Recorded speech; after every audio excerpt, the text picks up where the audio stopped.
Hello everybody, welcome back to the channel. I hope you're doing well. We have two really unique diecasts to show you today.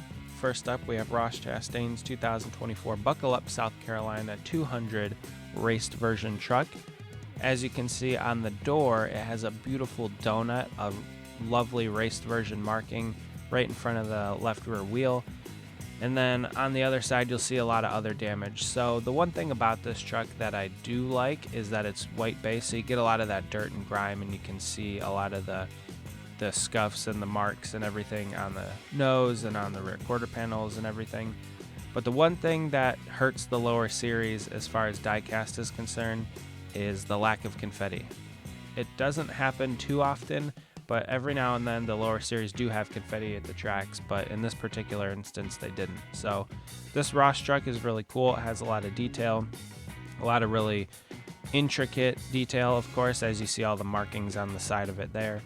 But just to recap the race a little bit, he started in 6th, pretty much ran top 5, top 10 all night in this race, and then ended up only leading about the last 3 laps before taking the checkered flag and smashing the watermelon. The Cup drivers only get 5 opportunities to drop down into the lower series, so this was one of the 5 that Ross took advantage of in 2024, and he took it to victory lane. So with that being said, we'll move on from this truck and we'll move on to his Kansas car. And speaking of his Kansas car, bam, this one does have a ton of confetti on it, and I love it. So this was from the Hollywood Casino 400 at Kansas Speedway. This was race number 30 of 36 for the 2024 season.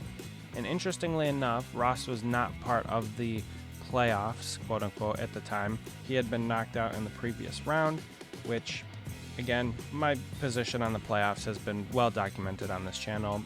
They're garbage, especially in motorsports, but regardless, Ross had been knocked out, and William Byron was kind of battling him for the win. I don't even remember, to be honest, if Byron made it through to the next round or whatever. I don't really care much for the end of the season and the playoffs, but the point is, they were hyping it up so much on TV where Willie B was chasing down Ross, and they were 1-2 at the end, and they were, I don't know, trying to battle it out or whatever. And one of the things that me personally, I hated about the end of the race was it was a lose-lose and a win-win for me. So obviously, William Byron and Ross Chastain are kind of 2 of my favorite drivers. Byron because of his historical ties to the 24 car and Jeff Gordon driving it when I was a fan of his. And then Ross, there's a story of my sister and I meeting him at Daytona back in 2019. So this was kind of the worst case scenario for me personally, where I was watching my 2 favorite drivers battle it out on track. Of course, I was going to be happy with the outcome no matter who won. Either way, I was buying this diecast if it was a 24 Byron car or if it was Ross's number 1 car. But the race itself, Ross did lead 52 laps, Byron led 24, so they were both up there for a lot of the day. And Ross started 20th, obviously won the race.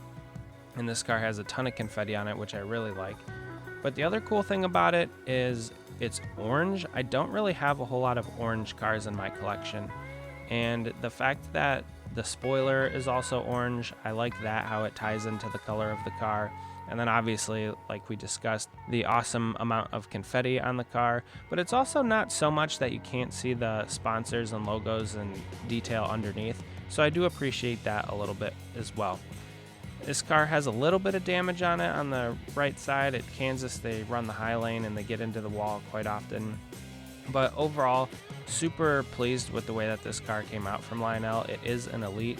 As you can see, when the hood's open, there are no tethers. That's the Elite Premier. And I'm only reserving Byron wins for that. So I hope you guys enjoyed the video today. These 2 Ross diecasts are awesome, great additions to my collection. And if you guys like what you see, leave a comment, leave a like, and thank you guys again, and I hope you have a great rest of your weekend. Bye, everyone.